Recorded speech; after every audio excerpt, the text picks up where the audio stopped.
Avec ses 34 mètres de hauteur, la rotonde de Chambéry continue d'attirer les curieux.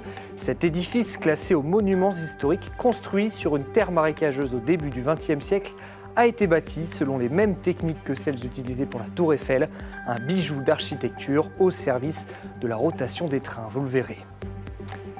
C'est un monument du patrimoine savoyard que vous avez peut-être croisé mais jamais visité. Et bien ce soir, nous vous emmenons à la découverte de ce dôme qui peut paraître mystérieux.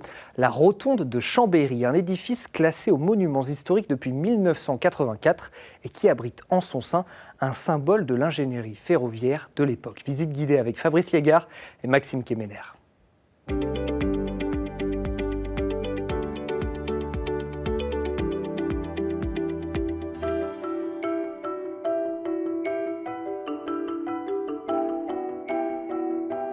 C'est une visite à un véritable patrimoine historique du XXe siècle que l'on vous convie. Vous voyez cette sorte de soucoupe volante là-bas, posée au bord d'une voie ferrée?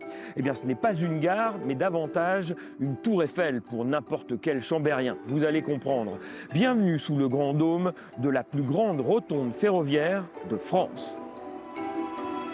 Une fois en arrivant avec le train, je me suis dit, ouais, qu'est-ce donc cette chose? Je suis assez, pas dire admiratif, mais assez intéressé par ce système d'architecture à l'identique de la Tour Eiffel. Elle ne passe pas inaperçue.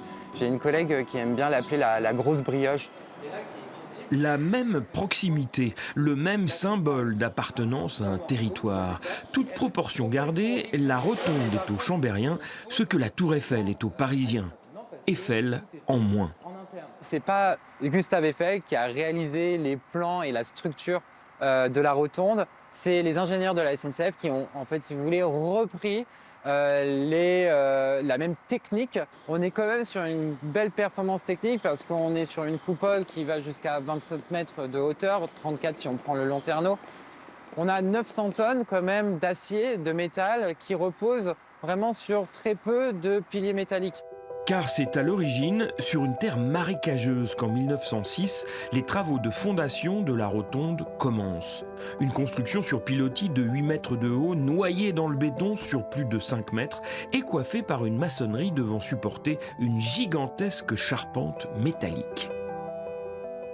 Vous avez le pilier, la partie haute, et puis... C'est pour lever le voile sur les secrets de ce monument finalement trop souvent vu pour être connu, que 2 fois par semaine, Lucien emmène des groupes de Chambériens, le plus souvent, de touristes aussi, sous ce grand dôme d'ardoise et d'acier.